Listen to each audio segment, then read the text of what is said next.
Bu. Selamat pagi. Ya, saya Uswatun, mahasiswa dari keperawatan di 3 UMP ya Bu. Sesuai kontrak waktu kemarin, kita hari ini akan melakukan pendidikan kesehatan tentang asam urat. Nah, tujuannya supaya Ibu lebih mengetahui tentang apa itu asam urat, penyebabnya apa, kemudian cara pencegahannya bagaimana ya Bu. Untuk waktunya sekitar 10 menit Bu. Ya.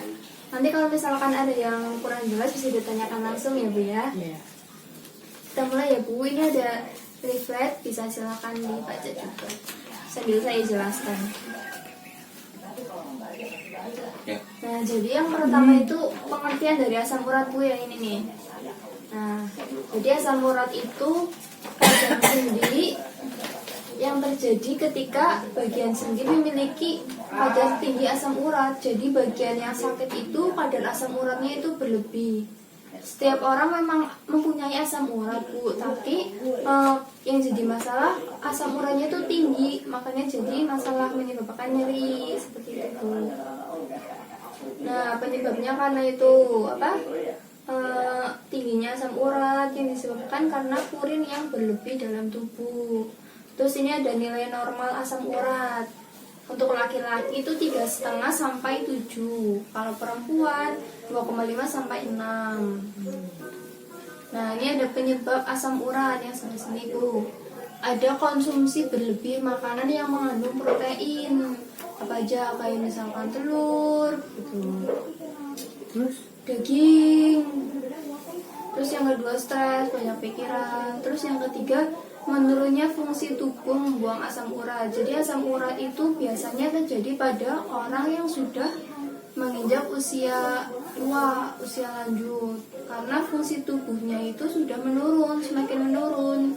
Yang tadinya bisa mengekskresi, bisa mengolah asam uratnya, karena sudah tua jadi tidak bisa. Terus yang mengolah kan ginjalnya Bu. Nah, biasanya itu dari ginjal itu diturunkan melalui urin, tapi karena terganggu jadinya menumpuk di aliran darah, menyebabkan kristal asam urat, menyebabkan nyeri seperti itu Bu. Terus tanda gejala asam urat yang pertama nyeri sendi. Biasanya itu pada menyerang jari-jari tangan, jari-jari kaki, terus pergelangan kaki, tangan, siku. Terus yang kedua, sendi terasa kaku, terasa linu, terutama pada malam hari atau pagi hari saat udaranya dingin. Terus ada benjolan, misalkan di tangan itu ada benjolannya, terus kemerahan, terus nyeri. Nah, terus bagaimana sih cara mengatasi asam urat? Yang pertama itu diet. Dietnya dengan mengurangi makanan yang tinggi protein, karena protein itu sumbernya purin. Nah, purin tadi menyebabkan asam urat, makanya dihindari makanan-makanan yang protein.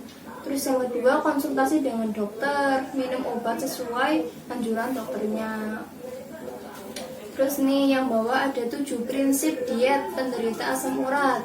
Yang pertama, dietnya itu membatasi asupan purin atau rendah purin. Yang kedua, asupan energi sesuai kebutuhan, makannya yang cukup tapi jangan terlalu banyak dan jangan juga sampai kurang. Terus yang ketiga, mengonsumsi lebih banyak karbohidrat kayak makan nasi. Terus yang keempat, mengurangi konsumsi lemak. Yang kelima, mengonsumsi banyak cairan, banyak minumnya. Terus tidak mengonsumsi alkohol dan mengonsumsi vitamin dan mineral. Ibu, untuk lebih jelasnya kita lihat video tentang asam urat Bu. Adalah sisa metabolisme zat purin yang berasal dari makanan yang kita konsumsi. Zat purin juga merupakan hasil samping dari pemecahan sel dalam darah.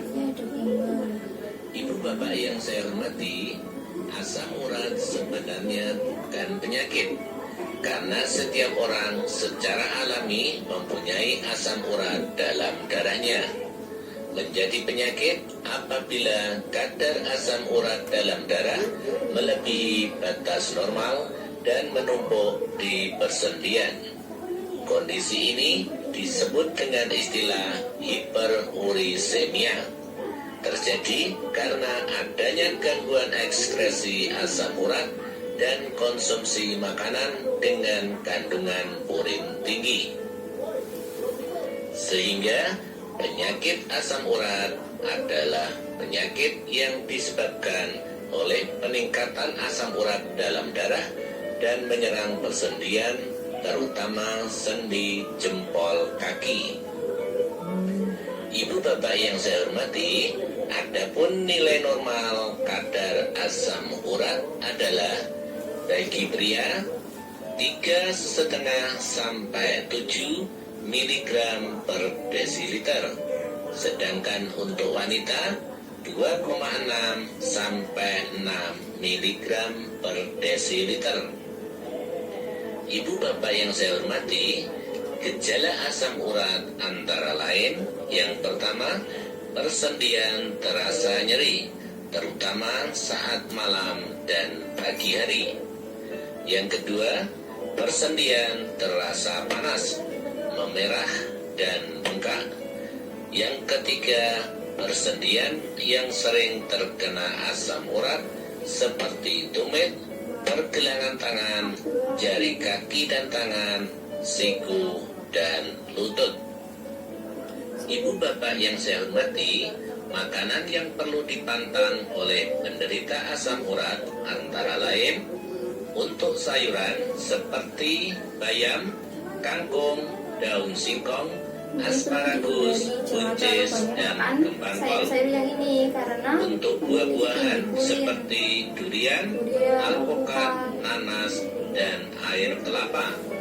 Sedangkan lauk seperti ekstrak daging, telur, kaldu, atau buah daging yang kental. Ibu bapak yang saya hormati, pengobatan asam urat ada dua macam. Yang pertama adalah untuk meringankan gejala asam urat, seperti kompres dengan es pada bagian sendi yang sakit atau nyeri, kompres hangat jika bengkak, pengaturan makanan rendah purin, kurangi aktivitas dan istirahat cukup, dan tidak memijat bagian yang sakit. Kemudian yang kedua adalah untuk mencegah serangan kembali terjadi. Hal ini bisa kita atasi dengan diet asam urat. Ibu bapak yang saya hormati, diet tepat penderita asam urat antara lain yang pertama, perbanyak cairan. Banyak minum air putih membantu membuang asam urat melalui urin, dan sebaiknya penderita asam urat minum minimal 2,5 liter sehari. Kemudian batasi purin. Membatasi purin adalah inti dari diet bagi penderita asam urat. Hampir semua bahan makanan mengandung purin, terutama sumber protein. Aduh, mau makan apa? Diet asam urat selanjutnya adalah batasi lemak. Batasilah asupan lemak, pilihlah daging boleh tanpa lemak. makan tapi Makanan jangan terlalu yang banyak, pengolahannya sedikit menggunakan dibatasi, minyak bukan harus sama sekali sedikit. nggak boleh tapi dibatasi. Kemudian protein nabati. Diet penderita asam urat harus rendah protein. Protein dari daging, ikan, dan unggas dibatasi hingga 80 sampai 120 gram per hari. Seperti itu ya Bu. Jadi makanannya itu yang dihindari. Boleh makan tapi jangan terlalu banyak. Dibatasi makanan-makanannya. Kalau misalkan apa nggak boleh, bingung makan apa juga ya Bu. Terus ada yang ditanyakan apa nggak Bu? Kalau minum terus, kalau pada kencing. Minum teh atau Putih, minum putih. air putih. Minum terus tapi Bolak-balik. bolak-balik kencing. Mungkin minumnya malam-malam minum juga. Iya, kalau haus minum. Jadi minumnya itu yang banyak yang siang harinya aja. Karena kan siang hari kan kita beraktivitas mengeluarkan keringat. Jadi bisa keluar lewat keringat. Tapi kalau malam hari kan istirahat. Jadi dibatasi minumnya, jangan terlalu banyak. Banyaknya yang di siang, jangan yang di malamnya. Ya sudah selesai Bu. Iya. Bagaimana perasaannya setelah diberi pendidikan kesehatan ini Bu? Dia perasaan jadi senang, bisa mengurangi asam urat, bisa mengobati. Ya Bu. Ya, terima kasih. Ya untuk besok kita akan mencoba membuat jus nanas untuk mengurangi kolesterol. Kira-kira untuk mengurangi asam urat, kolesterol juga bisa sih. Kira-kira besok jam 8 atau jam 10 pagi ya Bu ya. Iya. Bersedia Bu? Iya. Baik Bu, terima kasih Bu.